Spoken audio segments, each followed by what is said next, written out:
नमस्कार दोस्तों। आप सभी का स्वागत है मेरे आज के न्यू वीडियो में, डेली ब्लॉग डे 6 में।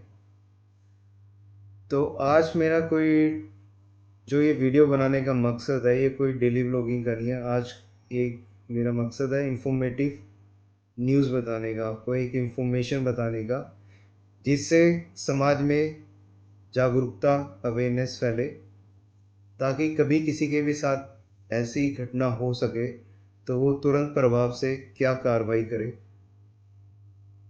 तो मैं आपको बताना चाहता हूँ कि एक मेरे फ्रेंड हैं, उनके फ़ोन में एक स्कैमर की तरफ से एक लिंक आया था कि उनकी गाड़ी का चालान है, जो कि 27 दिसंबर 2025 की लास्ट ड्यू डेट है। उससे पहले भरना अनिवार्य है, नहीं तो जो चालान है वो 10,000 रुपये तक उसमें पेनल्टी लग सकती है।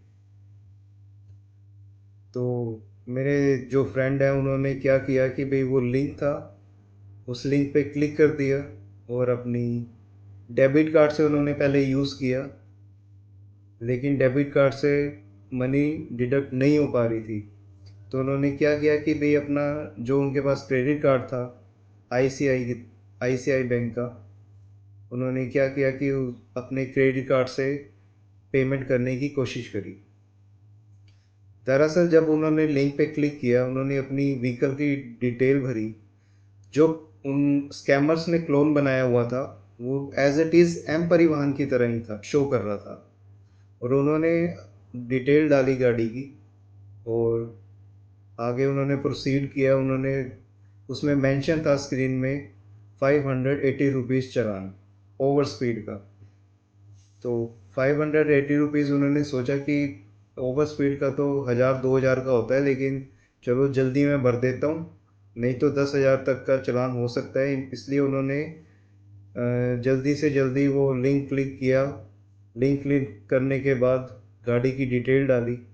गाड़ी की डिटेल डालने के बाद उनको 580 रुपीज़ जो उनकी पेनल्टी थी ओवर स्पीडिंग की, वो शो हुई। तो उन्होंने पे करने पे पे क्लिक कर दिया। पे पे जैसे ही उन्होंने क्लिक किया, अपनी कार्ड डिटेल्स डाली। कार्ड डिटेल्स डालते ही उनके फ़ोन में ओटीपी आया। फ़ोन में ओटीपी, जल्दी से उन्होंने ओटीपी भी डाल दिया। ओटीपी पड़ा नहीं, और जैसे ही उन्होंने ओटीपी डाला तो उस साइट से उनके क्रेडिट कार्ड से 1,75,752 रुपये डिडक्ट हो गए। और फिर स्कैमर्स क्या, मतलब उनकी तेजगी देखिए कितनी है, कि जो ओटीपी डाला था 1,75,752 रुपये तो डिडक्ट हो गए, लेकिन स्क्रीन में शो आ गया कि पेमेंट फेल हो गई है, री एंटर डालो। और विद इन सेकेंड उन्होंने सेकंड कोड भी डाल दिया। वो तो मेरे मित्र ने देख लिया कि 1,75,000 डिडक्ट हो गए हैं, नहीं तो वो दूसरा ओटीपी भी डाल देता तो उनका कम से कम 3.5 लाख का नुकसान हो जाता। तो उस समय मैं भी उन्हीं के साथ था, तो वो काफ़ी घबराए हुए थे। मतलब उनके पसीने में, इतनी सर्दी में भी उनको इतना पसीना आ रहा था, वो बिल्कुल शिवर कर रहे थे।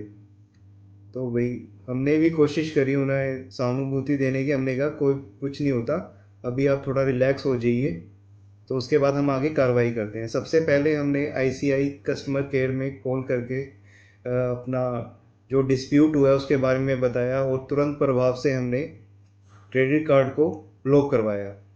जैसे ही क्रेडिट कार्ड से हमने ब्लॉक कर दिया, हमने तुरंत कॉल की 1930 में, जो साइबर क्राइम की पुलिस वाले हैं, जो वो टैकल करते हैं इस चीज़ को। हमने 1930 पे कॉल करी।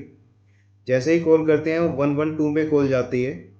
112 पे कॉल करने के बाद वो डिटेल्स मांगते हैं कि भाई किस नाम से है, कितनी अमाउंट डिडक्ट हुई है, कहाँ से बात कर रहे हैं, क्या पिन कोड है।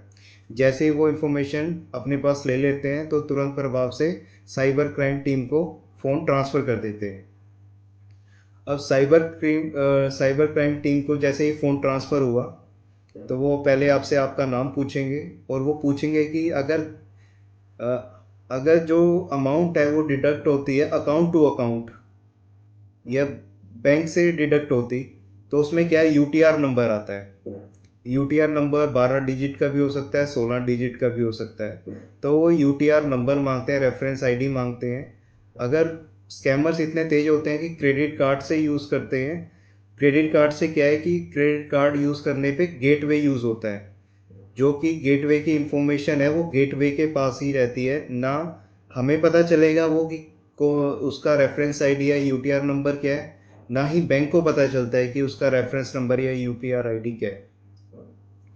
तो उसके बाद वो यूटीआर आईडी मांगते रहे, हमें पता ही नहीं चला।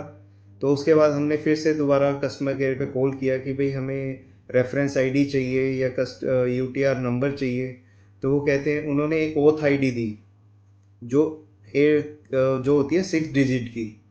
6 डिजिट की हमने वो आईडी ली, हमें फिर भी नहीं पता चल रहा था। वो 12 डिजिट का कह रहे थे जो साइबर क्राइम की टीम है कि 12 डिजिट का यूटीआर कोड होगा। तो फिर कस्टमर केयर पे हमने दोबारा कॉल किया, उन्होंने कहा कि इसके आगे ट्रिप 6 बार ज़ीरो लगा लीजिए जो ओथ आईडी है। तो दोस्तों आपने ये ध्यान रखना है, कभी भी कोई यूटीआर या रेफरेंस आईडी मांगे तो सबसे पहले कस्टमर केयर से ओथ आईडी ले लो जिनका पैसा डिडक्ट हुआ है क्रेडिट कार्ड से। ओनली फॉर यू, जो जिनका क्रेडिट कार्ड से पैसा डिडक्ट हुआ है उनसे ओथ आईडी मांग लें। और अगर वो साइबर क्राइम टीम वाले कहते हैं कि जैसे 12 डिजिट का कोड चाहिए तो उसके आगे ज़ीरो लगा दीजिए। तो हमने फिर से दोबारा साइबर क्राइम टीम को कॉल किया, उन्हें ये इन्फॉर्मेशन दी। तो उन्होंने हमारी जो भी सारी इन्फॉर्मेशन मांगी, क्रेडिट कार्ड नंबर मांगा, नाम, कहाँ से वो बात कर रहे हैं और कितने का पैसा डिडक्ट हुआ है। तो हमने सारी इन्फॉर्मेशन दी, तो उन्होंने वो प्रोसेस शुरू कर दिया। तो मैं आपको दोस्तों ये कहना चाहता हूँ कि जैसे ही आपके साथ स्कैम हो तुरंत एक्शन लें। तुरंत एक्शन लेने से क्या होता है कि जब एक बार साइबर क्राइम टीम आपका जो डिस्प्यूट है रजिस्टर्ड कर देती है, जो भी किसी के अकाउंट में पैसा गया होगा वो होल्ड हो जाता है। होल्ड हो जाने पे वो पैसा निकाल नहीं सकता, चाहे उसने तुरंत प्रभाव से ऑनलाइन शॉपिंग भी कर ली होगी, किसी वेबसाइट पे किसी ने गोल्ड कॉइन ले लिया होगा या कोई शॉपिंग कर ली होगी किसी भी ऑनलाइन शॉपिंग प्लेटफॉर्म में, तो वो सारी जो उसने शॉपिंग की होती है वो होल्ड हो जाती है। होल्ड हो जाने के बाद ना वो होल्ड पे ही पड़ी रहती है, ना वो उस बंदे को चीज़ मिल पाएगी ना वो खर्च पाएगा। बस इसमें ये है कि ये तुरंत प्रभाव से उस समय कैश ना निकलवा ले किसी एटीएम पर जाकर या कुछ। तो फिर उसके बाद ऐसा हुआ कि भाई जो हमने कंप्लेंट रजिस्टर करी उसके बाद होल्ड पे आ गया। हमें 2-3 बार साइबर क्राइम की तरफ से फ़ोन भी आया कि भाई आपका काम शुरू हो गया है। तो अभी तक देखते हैं, पैसा अभी तक आया नहीं है क्योंकि उन्होंने 72 घंटे का टाइम दिया था। कम से कम 2 दिन तो चाहिए ही। अभी 2 दिन होने वाले हैं कल तक, उसके बाद पता चलेगा कि पैसा वापस आ रहा है या क्या हो रहा है। बस शर्त ये होनी चाहिए कि भाई जो जिस स्कैमर के पास पैसा गया है वो तुरंत जाकर एटीएम से या कहीं से वो पैसे ना निकाल दे। ऑनलाइन शॉपिंग करेगा तो भी नहीं घबराना है, क्योंकि उसमें क्या है वो जो भी शॉपिंग उसने की होगी जो भी पैसा गया होगा वो होल्ड हो जाएगा। फिर उसके बाद साइबर क्राइम की टीम इन्वेस्टिगेशन करेगी और जो बैंक की टीम है वो भी इन्वेस्टिगेट करती है।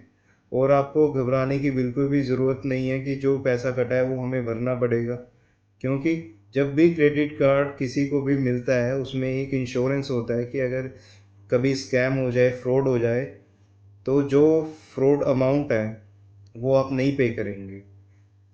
सबको ये बताना चाहूँगा, जब भी आप क्रेडिट कार्ड लें तो एक बार उसमें जो इंश्योरेंस उसकी पॉलिसी होती है उसे अच्छे से पढ़ लें।